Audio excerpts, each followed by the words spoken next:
Ladies and gentlemen, this is Big Ray's Wrestling Show. You know me, I'm the Mark of the Masters, the man with the plan. Big Ray here to stay.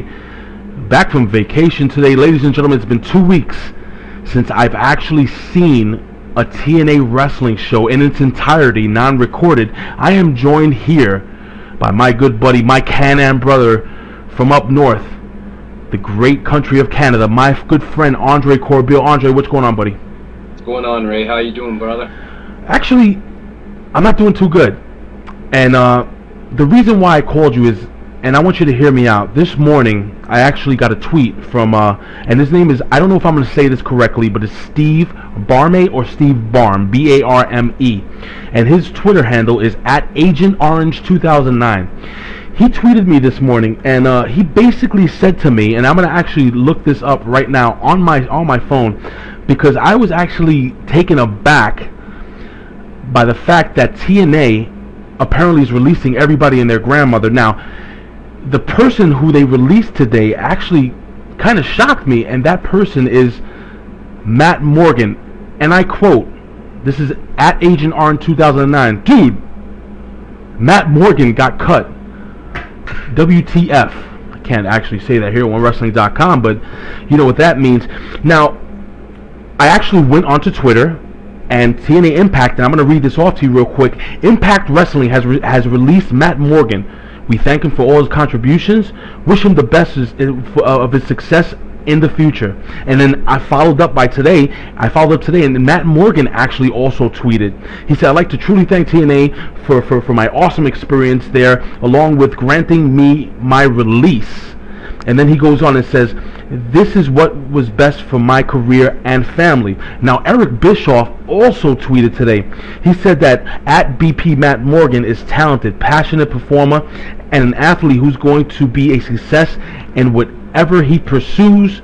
Enjoyed working with him. Now, there have been a couple of releases. Now, again, I haven't done a TNA recap in some time. I've been actually following TNA via Andre Corbeil's channel. But, and that's the truth, brother. But, you know, I'm going to go down a quick list of guys who have been cut. And then I want you to be the voice of reason. Because the fact is, a lot of the fans out there believe that TNA is having some financial problems, that they don't have the money to pay this young talent, or they just don't have the patience to bring this talent up. Let me go down this list really quickly. We have Matt Morgan, obviously, who was released today. Tyler Hendricks, he asked for a release and it was granted. Madison Rayne, her contract expired, and apparently she's giving birth in August, but we'll get into that, and I'm sure you will later. Joey Ryan, who I thought actually had a good future in TNA, has been released. Crimson, one of the guys who TNA is working on building, I thought he was going to have a major impact, no pun intended, in TNA, but he was released. Christian York, I was glad to see him come back. I thought he actually did pretty well in the ring, but he was released. Andre, what the hell is going on with TNA? I think TNA is getting rid of the gut check, slowly scratching it off the surface, and I think they're beginning to distance themselves with their farm promotion, their farm league, OVW, Ohio Valley Wrestling. I believe that they're going to mainly hit and strike and pick from the indie scene, and I think it's a better route. I do tune into OVW Wrestling, and I do watch OVW Wrestling. There is a head trainer there, Rip Rogers. Wrestling enthusiasts across the world, longtime wrestling fans, are familiar with that name, and we all know Danny Davis. He's the owner, he's the operator of Ohio Valley Wrestling. Correct. And the biggest issue are pay periods. Apparently the whole loop, the whole pay cycle, is behind a whole pay period. And I don't know if this part is speculation that I'm going to lay forth here. I think TNA let Danny Davis know that they are going to distance themselves. He has been disgruntled with them for not utilizing the top talent down there and implementing them on the main roster, like the OVW champion, the current one for that matter. And I think we're seeing a split, we're witnessing a split between the Farm League, Ohio Valley Wrestling, and Total Nonstop Action Wrestling. Now, I don't think that this is any reason to panic. I think there's even a possibility that this could be freeing up some cap space to bring these three so-called talents in that Hulk Hogan alluded to about 3 weeks ago, 3 impacts ago, on his cell phone. So who knows who could be coming in? That's all speculation. But bottom line, Madison Rayne, her contract's up.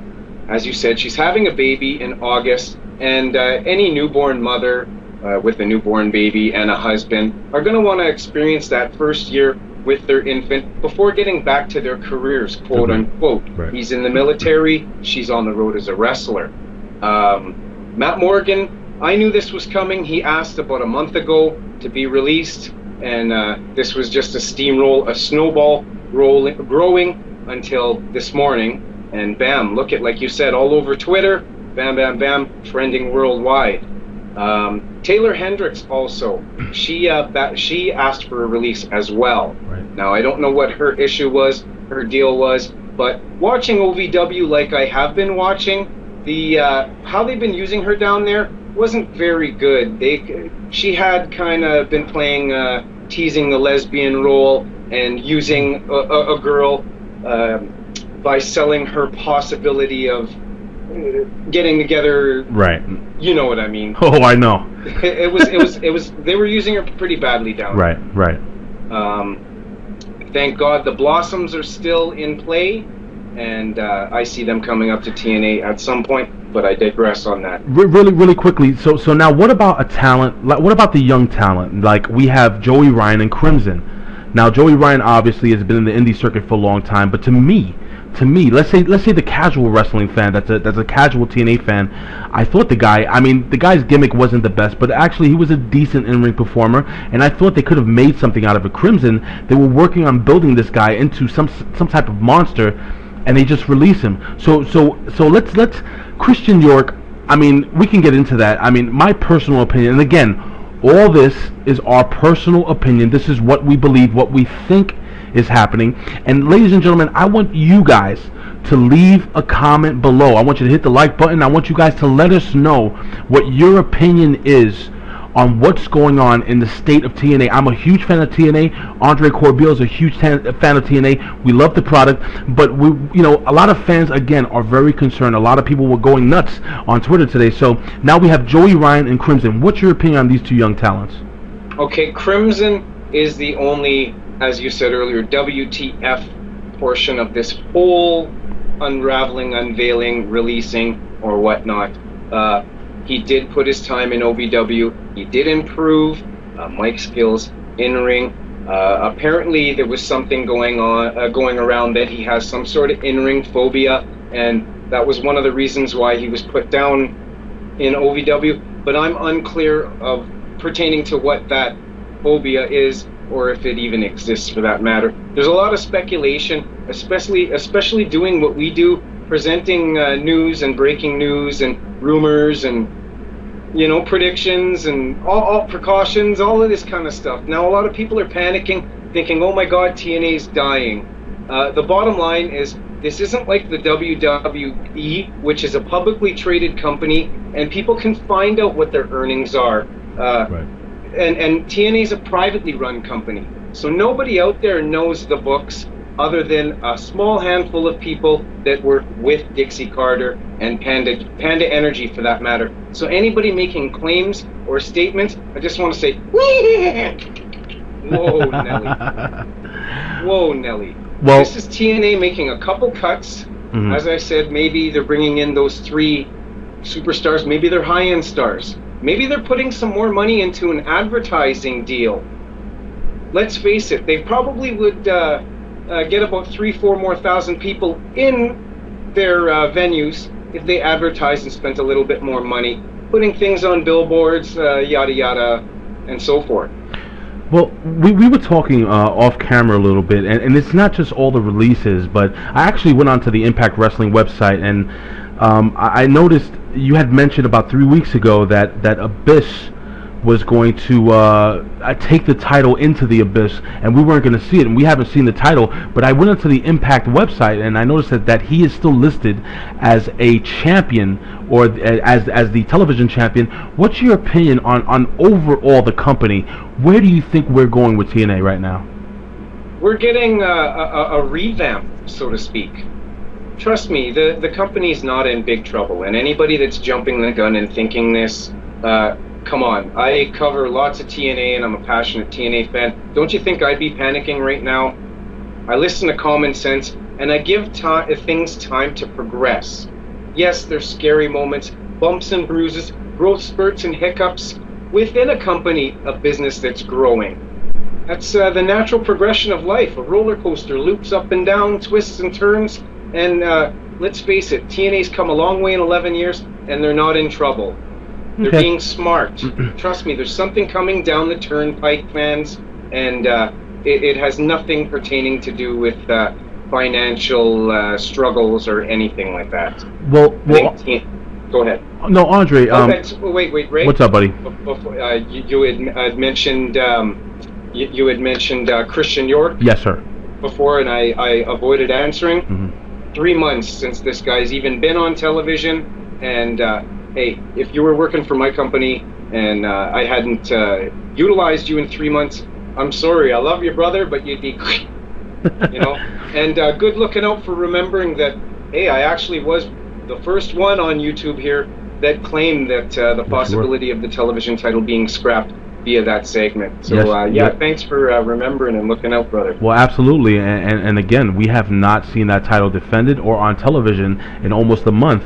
Now, really quickly, I want to jump into the whole gut check thing. Now, again, you're saying that they're going to try to eliminate the gut check thing, and a lot of people were up in arms over the Big O. Now, we know the Big O has close relations with Zack Ryder in the WWE. He's actually very popular, and after I watched that gut check match, I actually thought Big O, I mean, again, this is my personal opinion. I don't think he was the best at selling, but I thought actually he had something there. And I could believability factor, that look. Right. I could actually see him maybe in a program with Robbie E, you know, or something down the line. But what is your opinion? What's your feeling on why they didn't let the Big O through gut check? And do you think the Big O has a future for TNA Wrestling or with TNA Wrestling? Well, I think the Big O has a future somewhere. I looked at this guy, and all I kept thinking of repeatedly was the masterpiece, Chris Masters, an unpolished version. Mind you, this guy's only been doing the deal for 2 years now, and from what I saw, he looked a lot better than guys that have been Christian York, that have been doing it for a long time. Now, Christian, when he first came in, I saw some promise, I saw some potential, but repeated botches and in-ring speed, lack of, for that matter. I just think he deserves to be released. Sorry, Christian, if you're tuning in and watching, no offense, you've worked hard during your career, and I respect that. But you just weren't working in TNA, and hence, I wish you all the best. I wish all of the people that departed from TNA the best. I also want to point out that Maddie Rain, the Queen Bee, tweeted on her Twitter that she will return again sometime, y'all. So, okay. Well, the Queen Bee. I know a lot of people don't like her, but I really like her. No, I actually like her too. I think she has a lot of personality. She may not be the greatest in the ring, but I think actually she does have that little it factor. Lots of heel capability. Absolutely. Now, I want to quickly move on because I don't have a lot of time, but my last question, this is actually a question I'm going to ask you, and then I'm going to open this up to the fans of OneWrestling.com, the fans of New Talk Radio, and really quickly, before we get into this final question, I just want everybody to know I'm not doing an Impact recap. I'm going to advise you, if you want a full, detailed Impact recap, check out my buddy Andre Corbeil. Andre, how can we follow you on Twitter real quick? Andre_Corbeil. Where else can we follow you, buddy? Right here on YouTube at Andre Corbeil, and at Wrestling News Talk, the Facebook fan page. Get on board. Just like Ray here at One Wrestling, we welcome knowledgeable, passionate wrestling fans. Yes. Well, now this is the final question I'm going to ask you. Out of the list, the Big O, Tyler Hendricks, Madison Rayne, Joey Ryan, Crimson, Christian York, is the WWE at this point salivating at any one of these talents that TNA has released? What's your opinion? I want to hear from you guys here at OneWrestling.com. Please leave your comments below. Go ahead, Andre. Go for it, dude. And this first statement is just speculation. Right. A lot of people, like I said earlier in this video, jump the gun here and make assumptions. And this is going to be an assumption. It's a 180 to everybody else's that are thinking that Matt Morgan might be going to the WWE, and the WWE are, as you said, salivating and licking their chops at a 7-foot underutilized monster that feels like he has to prove something. But I just have a hunch, my brother, that Ring of Honor Wrestling is the best place for Matt Morgan at this point in time. Okay. He can jump in, step in, and we all know they're having issues with their titles over like the last 6 months. Look at Kenny King, look at the Briscoes now, and you know there's just a lot of up in the air. So I think a smart business decision for Matt Morgan would be to go to Ring of Honor. Of course, if the WWE isn't knocking down the Blueprint's door, you know. But yeah, I think he could go in there and get in the title picture right away. Okay. And maybe even get his second championship. People go, what the hell's he talking about? Or what the heck's he talking about? but King World Heavyweight Champion. But do you see him eventually on the road back to the WWE?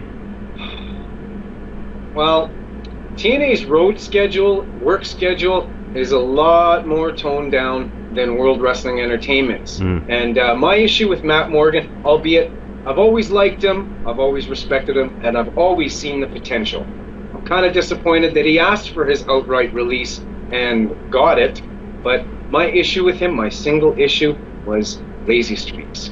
Matt Morgan has all the tools and the credentials, he gets a push, but then he gets complacent, he gets lazy. He's like Roberto Luongo. If any hockey fans up in Canada or the States know who Roberto Luongo is, he's one of the better goaltenders in the world. But at the beginning of every season, he's not into shape. He's not into form. He's a little sluggish. And by mid-season, he comes into form. And I just think Matt Morgan never 100% garnered the trust of TNA management or upper brass to give him that spot. So I ultimately think, even though a lot of people are saying TNA dropped the ball on Matt Morgan, I think ultimately, as Hulk Hogan says at the end of the day, Matt Morgan dropped the ball. Yeah, brother. At the end of the day, Matt Morgan dropped the ball because there were 3 instances I can think of over the years where they teased at giving Matt Morgan that spot, but Matt Morgan just didn't run with the ball. And it's ironic because what was he before a wrestler? A semi-pro ball player. Yes, he was. Yes, he was. Andre, well, number one, I want to thank you for coming on here. Thank you, brother. No, I really appreciate you coming on, you know, giving us your opinion of OneWrestling.com. Hey, by the way, ladies and gentlemen, you can see us here every day or any day here at OneWrestling.com, YouTube/OneWrestling Video. You can follow us on Twitter at OneWrestling. You can follow me on Twitter if you want at Big Ray Show. And, of course, follow my buddy Andre Corbeil at Andre Corbeil. I'm actually, again, going to kind of break down what happens, depending on when anybody watches. I'm actually going to be posting this pre-Impact. It was taped in Las Vegas, so I'm going to be giving the spoilers directly after this video, ladies and gentlemen. So if you don't want to know what happens, yeah, do what Andre does. Tune out, turn off the video right now. I'm going to continue to move on. I want to thank Andre again. Andre, thank you so much for coming on OneWrestling.com, Big Ray's Wrestling Show. Ladies and gentlemen, again, I'm not doing an Impact recap. Quick spoilers. My big man, Andre, he's going to be doing some detailed stuff. Go check him out on his webpage, on his YouTube page. Ladies and gentlemen, I always say this. I would do this for a living, but if I can, I would do it anyway. Why? Because I love talking wrestling. Jack you again, brother. Thank you, my brother. I really appreciate that. We're all in this for one thing, wrestling. That's right, my friend. Yo, peace out, and I hope to see you guys next week here at OneWrestling.com.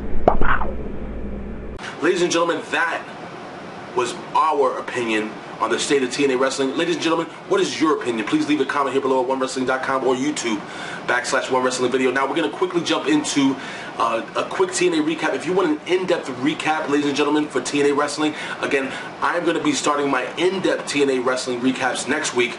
Andre Corbeil, you can go to his page, you get an in-depth recap. I'm going to break down basically what happened tonight really quickly. And long story short, if you are watching this in the morning of 7/11/2013, technically these would be spoilers. So if you haven't seen the show yet, don't watch this part of the video. Turn it off now. That was your chance, ladies and gentlemen. Here we go. So now, it is a Joker's wild night. So basically, any two tag teams or any tag teams can be put together to fight each other. It could be anyone versus anyone. Well, the night started off with AJ Styles and Samoa Joe going over Jeff Hardy and Joseph Park. And oh, and by the way, the winner of these matches advanced to a six-man gauntlet match towards the a six-man elimination match towards the end of the night, and the winner gets 25 points in the BFG series, which is huge. Well, anyway, like I said, AJ Styles and Samoa Joe go over Jeff Hardy and Joseph Park.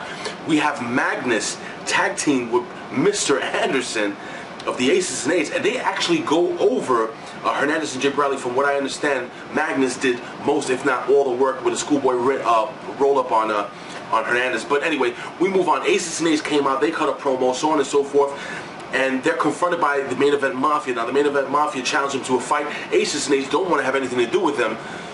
So the Main Event Mafia said, you know what, that's cool. Tonight, you're going to find out who the new member of the Main Event Mafia is tonight. Who will that be? We're going to quickly find out. Then we jump into a interesting, and from what I heard, it is a great match between Frankie Kazarian and Bobby Roode, and they beat Christopher Daniels and Austin Aries. Now, the funny thing from what I'm hearing now is that there is a little strife between Bad Influence, and they're teasing the breakup of the best tag team. That's right, ladies and gentlemen, I said it.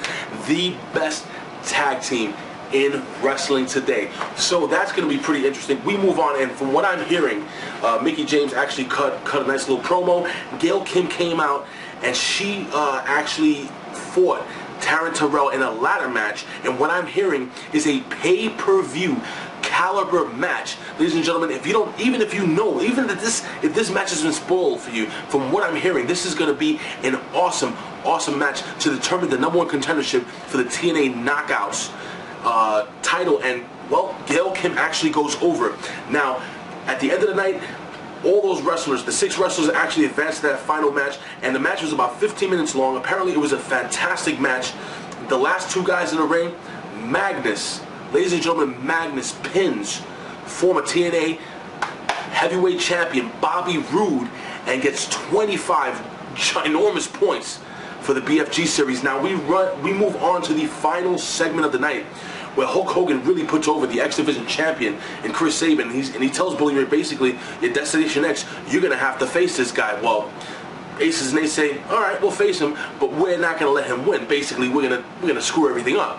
Well, the Main Event Mafia said they're gonna look out for Chris Sabin. Oh, and by the way, the new member of the Main Event Mafia is Quentin Rampage Jackson. Ladies and gentlemen, again, follow us here at OneWrestling.com, YouTube /OneWrestling Video. Follow us on Twitter at OneWrestling, and follow me on Twitter at Big Ray Show. Ladies and gentlemen, this again has been Big Ray's Wrestling Show. Quick recap. I will be back for a full recap and review next week. Ladies and gentlemen, thank you for joining us, and I will see you next time.